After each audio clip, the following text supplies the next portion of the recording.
Good afternoon, all. Myself, Dr. Abhishek Tiwari. Today, we are going to discuss GATE 2020 question paper for metallurgical engineering, and I will be discussing first 35 questions in part A, and the remaining questions will be discussed in the next video. So question number one is on grammar. So for English aptitude, so he is known for his unscrupulous ways. He always sets crocodile tears to deceive people. So option C is correct. Crocodile tears means deceptive tears. So question number two.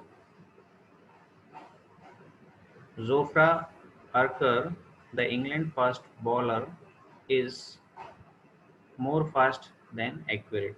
So answer is A. Question number three. Build is related to building, then grow is related to growth. So build is verb, so building is noun, and grow is verb, so growth is noun. So the correct answer is C. Question number four. I do not think you know the case well enough to have opinions. Having said that, I agree with your other point. What does the phrase having said that mean in the given text? So, this is having said that, we can say despite what I have said. So, the correct answer is B. Question number five. Define greatest integer x less than this is greatest integer function as greatest integer less than or equal to x, and for each x element of minus infinity to plus infinity, if y is equal to greatest integer x, then area under y for x element of 1 to 4, and 1 and 4 are included. So area under y for x element of 1 to 4 is equal to integration 1 to 4 greatest integer x into dx. Now greatest integer x dx. So for we have to take three limits: 1 to 2, 2 to 3, and 3 to 4. But here this is not included the upper limit. But since it is only single point, so area and single point will be 0. So we can take only 1 to 2, 2 to 3, and 3 to 4, because here generally it is open limits, but it is here closed limits. So 1 to 2, then for 1 to 2, greatest integer x will be equal to 1. For 2 to 3, greatest integer x will be equal to 2. For 3 to 4, greatest integer x will be 3. So its integration 1 into dx. So this will be equal to 1 into x, and x, so 2 minus 1 plus 2 into x, so x 3 minus 2 plus 3 into x, so 4 minus 3. So this will be equal to 1 plus 2 plus 3. This will be equal to 6. So the correct answer is 6. Crowdfunding. Question number 6. Crowdfunding deals with mobilization of funds for a project from a large number of people who would be willing to invest smaller amounts through web-based platform in the project. Based on the above paragraph, which of the following is correct about crowdfunding? Option A. Funds raised through unwilling contribution on web-based platform. So unwillingly contribution is not accepted in this. So option A is incorrect. Funds raised through large contribution on web-based platform.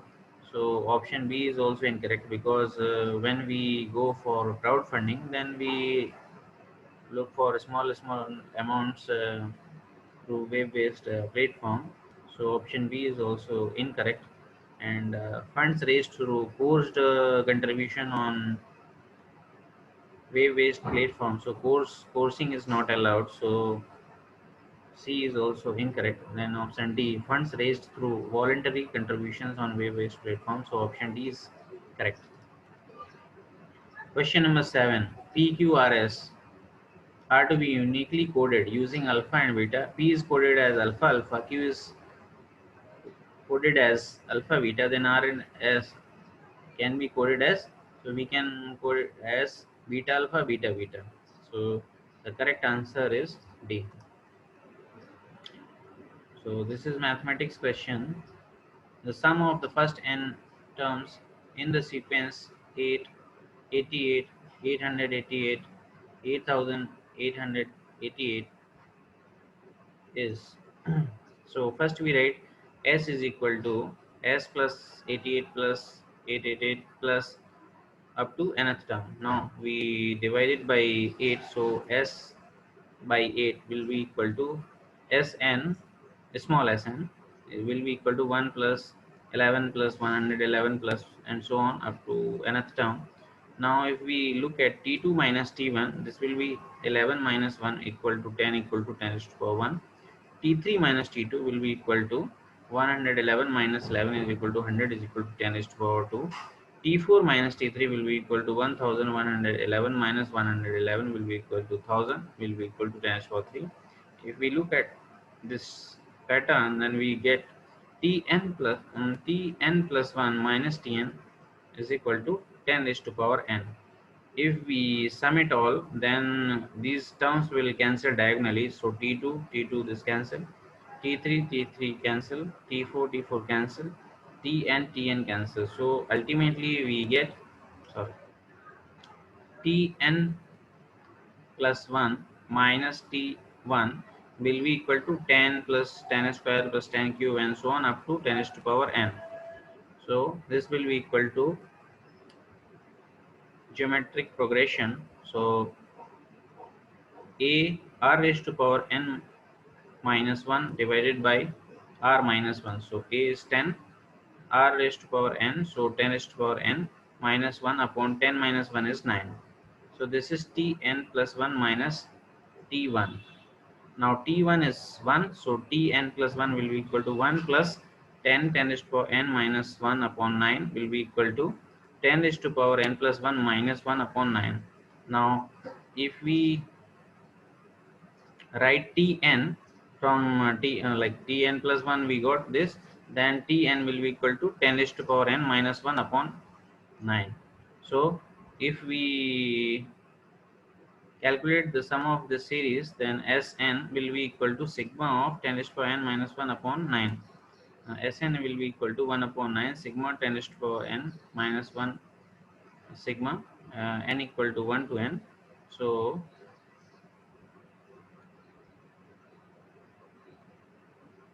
this will be equal to sigma 10 raised to power n minus 1 will be equal to, this is again geometric progression. It is starting with the first term as n 10, so equal to 10 raised to power n minus 1 upon 10 minus 1 minus, now this 1 minus 1 will be how many times, n times, so 1 plus 1 plus 1 n times, so this will be equal to n, so this will be equal to here minus n, so Sn will be equal to, now this is 1 upon 9, 10 raised to power n minus 1 upon 10 minus 1 minus n, so this will be equal to, and now this is small sn, now capital Sn is we multiply by 8, so 8 by 9, so this comes like this. Now this is the comes out to be 80 by 81 10 raised to power n minus 1 minus 8 by 9, and so option D is correct.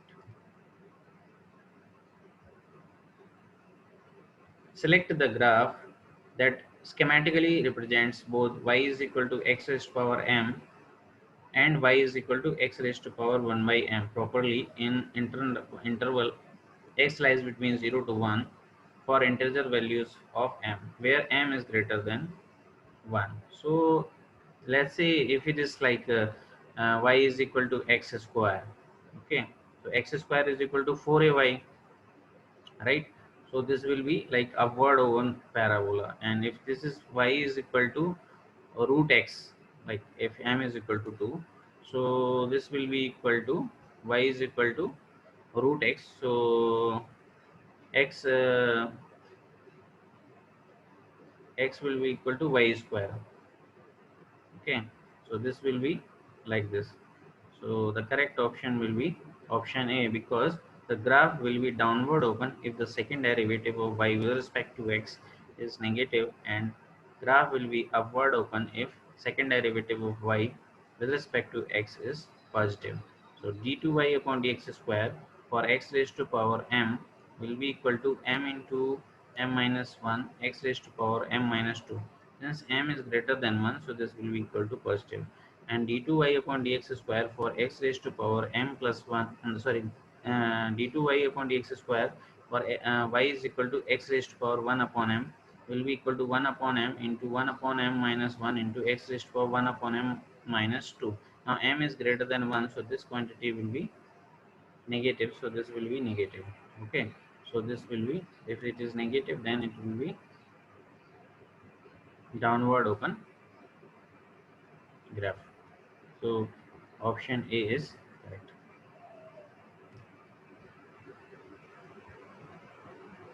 Question number 10. The bar graph shows the data of the students who appeared and passed in an examination for 4 schools PQRS. The average success rate in percentage of these 4 schools is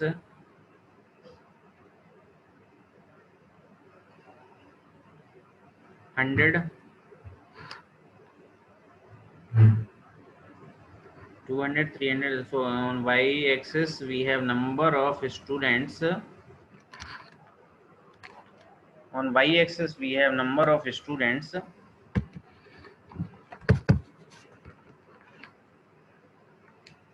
and on x-axis we have schools.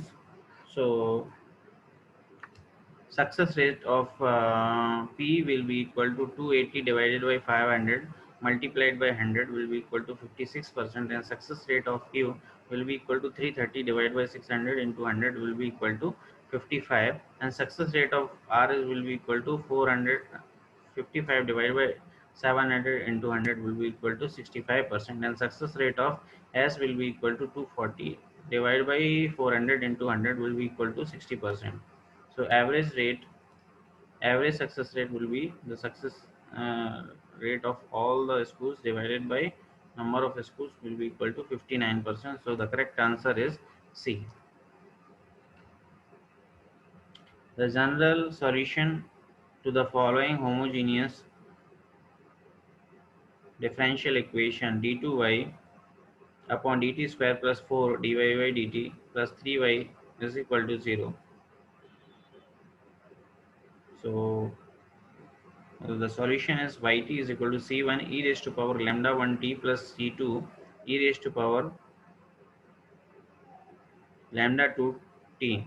The values of lambda 1 and lambda 2 are, so we write dy by dt equal to m, so m square plus 4 m plus 3 will be equal to 0. So it's factorization we do. So m plus 3 into m plus 1 is equal to 0, m is equal to minus 3 minus 1. So the correct answer is A, minus 1 minus 3. Question number 2. The number of independent elastic constants of an isotropic material is, there are 81 independent elastic constants for generally anisotropic material and 2 for an isotropic material. Isotropic material have same properties in all directions. The number of independent elastic constants for such materials is 2 out of E, G, K and nu. If any two constants are known for any linear elastic and isotropic material, then rest 2 can be derived.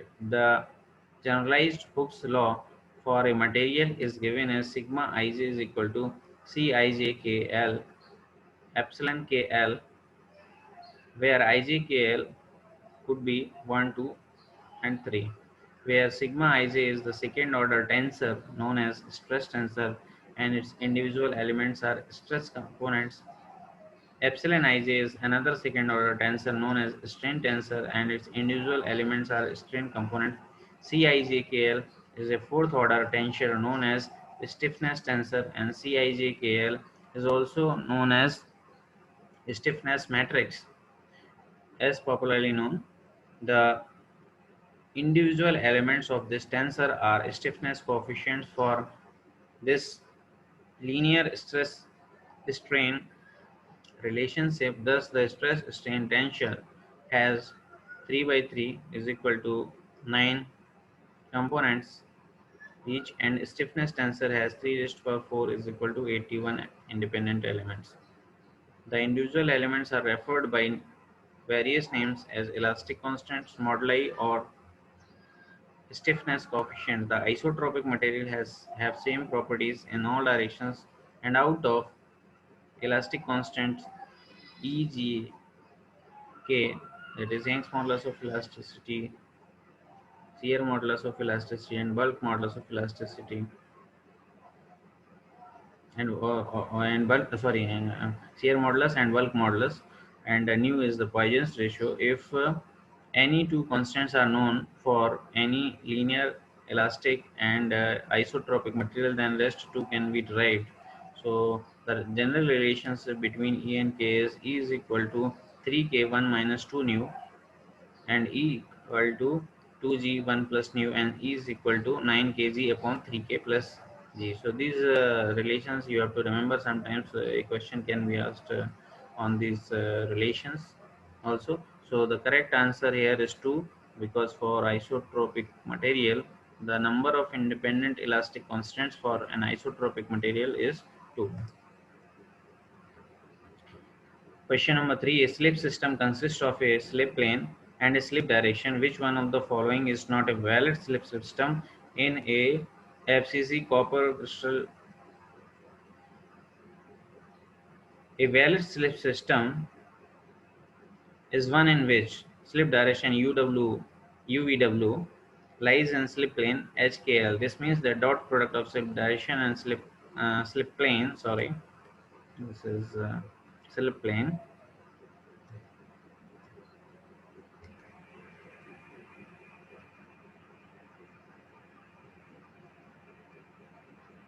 should be 0. So HU plus KW, HU plus KV plus LW should be equal to 0. So we can see here that for option B, this is non-zero. So the invalid slip system is option B. For other options, this is 0. So all other options like A, C, D are valid slip systems, and only B is not a valid slip system. Question number 4. A dielectric material is electrical conductor, metallic magnet, two coupled electrical conductors, electrical insulators. So generally a dielectric material is electrical insulator. Question number 5. Which one of the following processes is an example of an electrolytic cell? Corrosion of a metal rod in ambient atmosphere, charging of a rechargeable battery, discharging of a rechargeable battery, sacrificial cathodic protection system. Generally, charging of a rechargeable battery is an example of electrolytic cell. In an electrolytic cell, a current is passed through the cell by an external voltage and causing an otherwise non-spontaneous chemical reaction to proceed. So the correct answer is option B. Question number 6. Which one of the following statement regarding selective leaching of a binary alloy is true? The lower atomic weight element is least. The element having higher diffusivity is least. The more electronegative element is least. The element with lower density is least. So the selective leaching is also known as de-alloying, demetallification, parting, or selective corrosion. Is a corrosion type in some solid solution alloys. When in suitable conditions, a component of the alloys is preferentially leased from material. A less noble metal or more electronegative element is removed from alloy by microscopic scale galvanic corrosion mechanism. The most susceptible alloys are ones containing metals with high distance between each other in galvanic series, e.g., copper and zinc in brass. So if it is brass, then it is called, the process is called dezinkification, that is selective removal of zinc in brass. The elements most typically undergoing selective removal are zinc, aluminum, iron, cobalt, chromium, and others.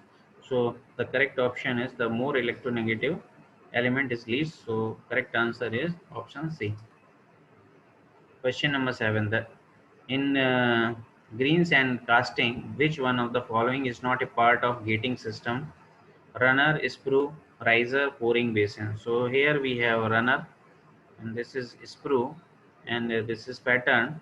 The upper part is scope, and lower part is drag, and this is connected here by pin lug, and this is the pouring basin. So this is pouring basin in just outside this gating system. So this is not part of the gating system in greens and casting. So in greens and casting, pouring basin is not a part of gating system. So option D is correct. Question number 8. For a material to exhibit superplasticity, one of the requirements is coarse-grained microstructure, high strain sensitivity, low strain hardening, exponent, high modulus of elasticity. So superplasticity is a deformation process that produces essentially neck-free elongations of many hundreds of percent. In metallic materials and tension for superplasticity, the material should have stable ultra fine grain size and temperature of deformation greater than or equal to zero point 0.4 Tm, where Tm is the melting point. So sigma is equal to K epsilon dot raised to power m, where sigma is the stress and epsilon dot is the strain rate, m is the strain rate sensitivity. So therefore, for a material to exhibit superplasticity, one of the requirement is high strain rate sensitivity, and we are operating at fine grain size. So option A is incorrect because coarse grain size incorrect answer, and high strain rate sensitivity. So B is the correct answer, and strain hardening exponent. This is also called strain hardening exponent. So this should be high, and high modulus of elasticity. If it is high modulus of elasticity, so strength will be higher, so it will be difficult to deform. So this is also incorrect. So the correct option is only B option, high strain rate sensitivity. So B answer is correct. Question number 9. The dye penetrant test for detecting flaws is based on capillary action. I'll explain what is dye penetrant method or liquid penetrate inspection. So it is a low-cost inspection method used to check surface breaking defects in all non-porous materials. Because if we have porous materials, then actually it will go inside the pores. The penetrant will go inside the pores, so it will not affect the. It will not observe the defects. So the penetrant may be applied to all non-ferrous materials and ferrous materials, although for ferrous components, magnetic particle inspection is often used instead for its surface detection capability. Liquid penetrant inspection is used to detect casting, forging, welding surface defects such as hairline cracks, surface porosity, leaks in new products, and fatty cracks on in-service components. Dye penetrant inspection is based upon capillary action where low surface tension fluid penetrates into clean and dry surface breaking discontinuities, and penetrant may be applied to test component by dipping, spraying, or brushing after adequate penetration time has been allowed, the excess penetrant is removed and a developer is applied. The developer helps to draw penetrant out of the flaw so that an invisible indication becomes visible to the inspector. Inspector is uh, performed under inspection is performed under ultraviolet, UV, or white light, depending on type of dye used, like fluorescent or non-fluorescent. So the correct answer is capillary action. Question, option D. Question number 10. For a material to exhibit, this question, yeah. So question number 10.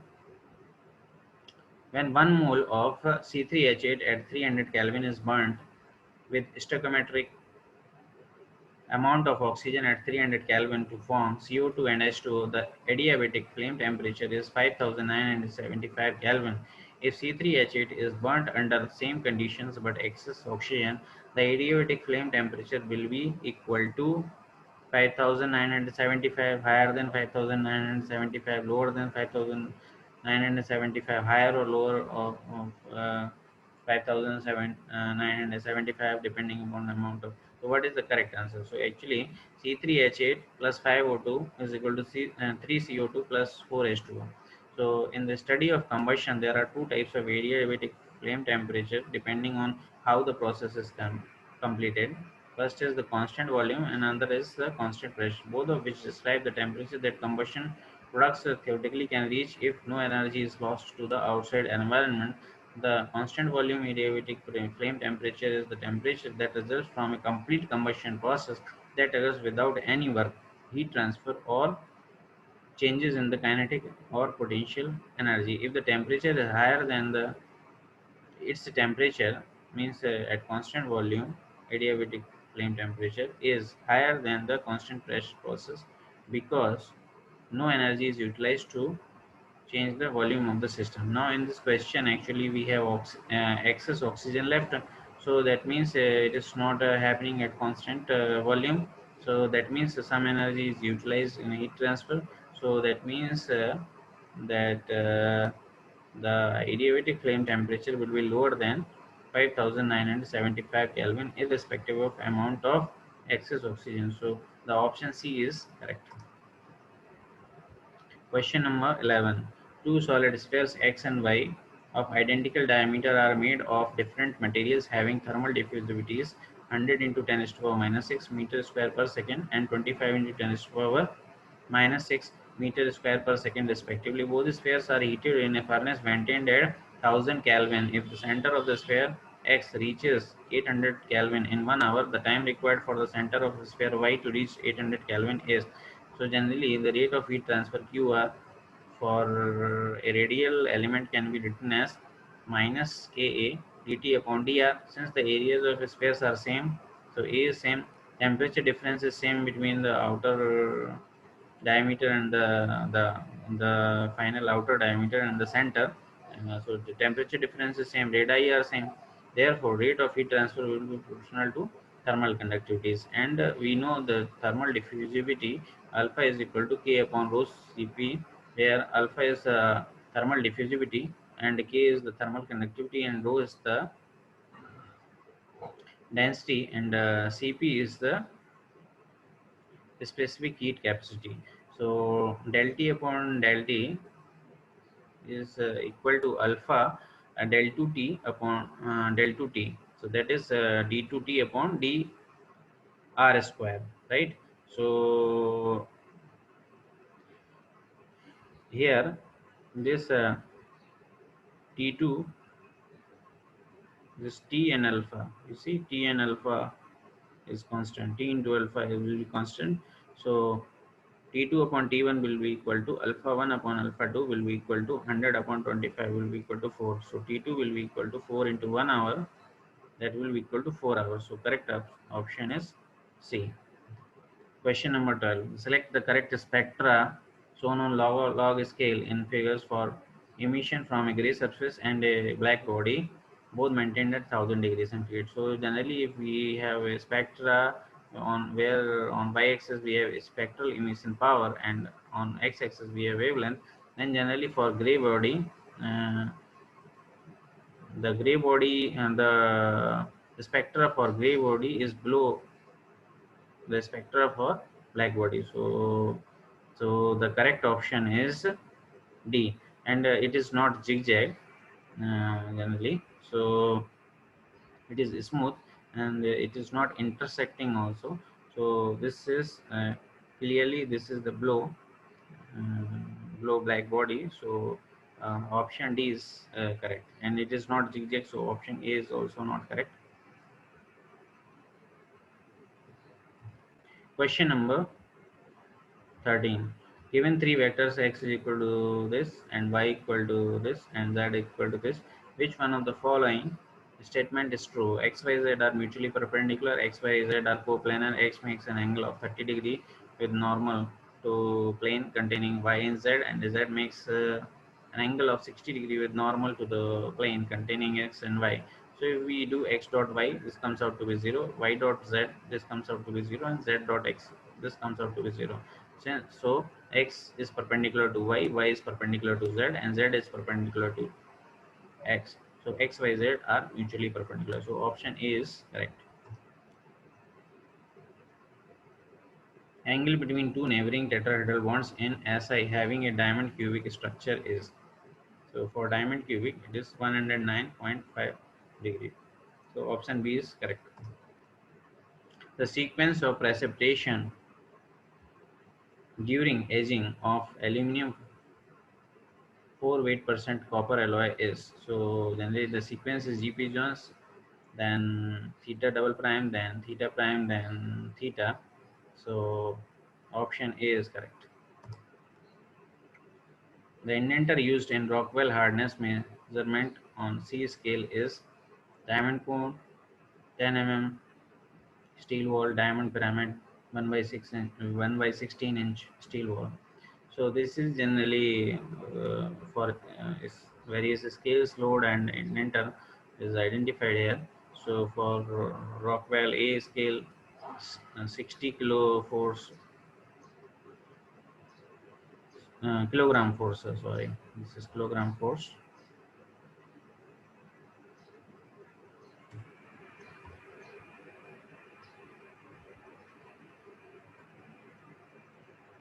So load is in kilogram force, and indenter type is given.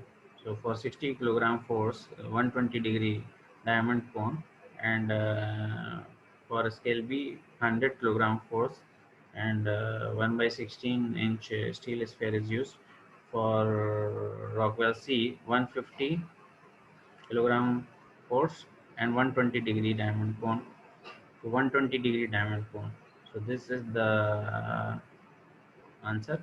So answer is diamond cone. So correct answer is A, and remaining we can leave it here. So question number 17, for function y is equal to a raised to x, the derivative dy by dx at x equal to 1 is. So dy by dx for a raised to x is a raised to x ln a. So at x equal to 1, it will be equal to a ln a. So correct answer is D. Question number 18. Cupola furnace is used to produce cast iron, plain carbon steel, copper alloys, aluminum alloys. So correct answer is A, because cupola is a furnace used in foundries that can be used to melt cast iron, anti-resist iron, and some bronzes. The cupola can be made almost of any practical size, and the size of a cupola is expressed in diameters and can range from 1.5 to 13 feet or 0.5 to 4 meter. The overall shape is cylindrical, and equipment is arranged vertically, usually supported by four legs. The overall look is similar to large smokestack. So here we have a charging door. This is pig iron coke lime store, and this is charging platform. This is tape hole for slag. This is for cast iron. These are tuyers. These are the supporters. So this is a typical cupola furnace to melt cast iron. Question number 19. The function y is equal to e raised to x and y is equal to e raised to minus x intersect at the point. So then these will be equal to equal. So e raised to x will be equal to e raised to minus x. So e raised to 2x is equal to 1. So 2x will be equal to 0. So x equal to 0 and y will be equal to 1. E raised to x, e raised to 0 will be equal to 1. So x equal to 0, y equal to 1. So 0 comma 1. So correct option is C. Question number 20.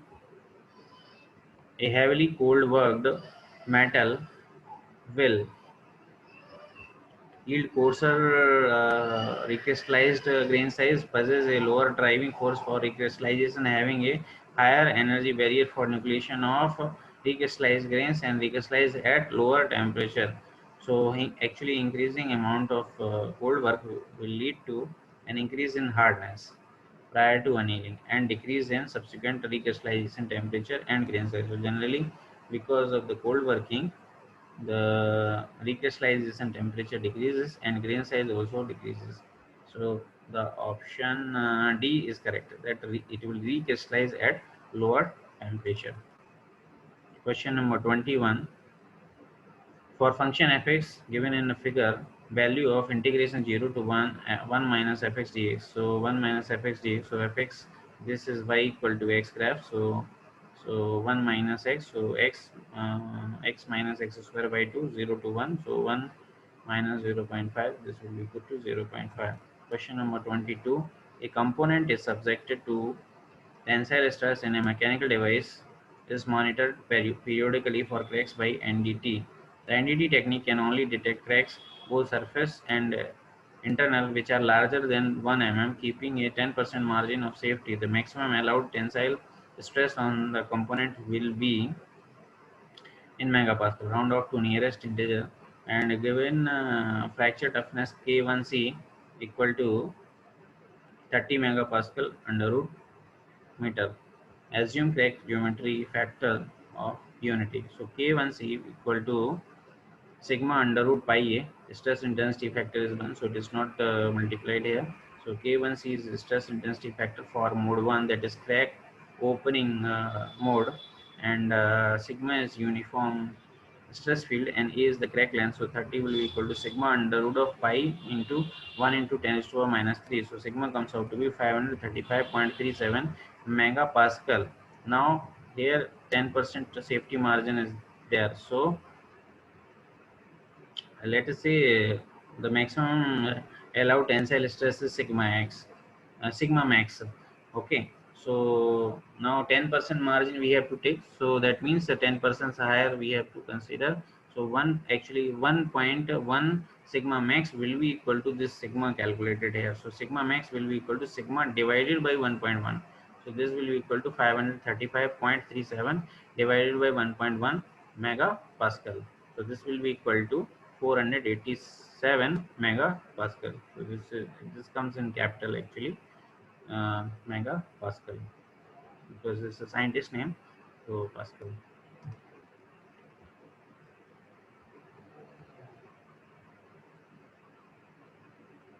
Question number 23.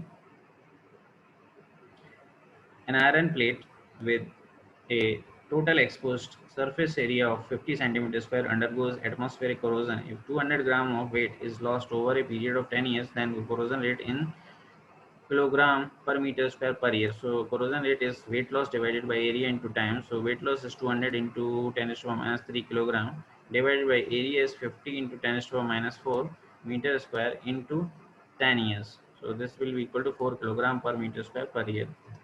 Question number 24. In the cold rolling for sheet to be drawn into rolls, the angle of contact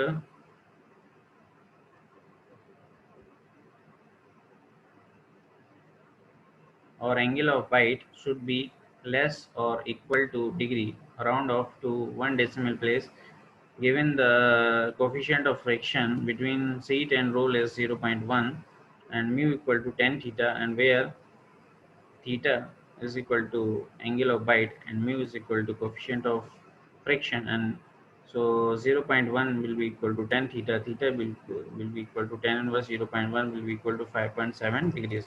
Question number 25. So the number of atoms per unit area in 100 plane of PV is per nanometer square. So crystal structure is FCC and atomic radius is 0.175 nanometer. So number of atoms per unit area in 100 plane. Sorry, this is plane. Sorry, this is plane.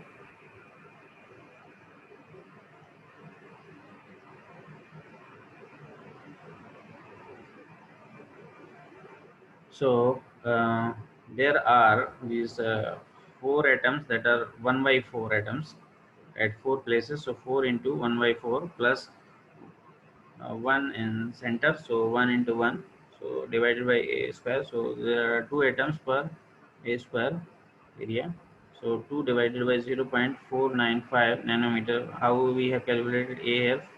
Because for this FCC, 4r will be equal to a root 2, so 4r upon root 2 will be equal to a will be equal to 0.495 nanometer. So this we can calculate. So this comes out to be 8.16. So round off, it comes out to be 8 atoms per nanometer square. So thank you for your attention, and we will be discussing further part in next video.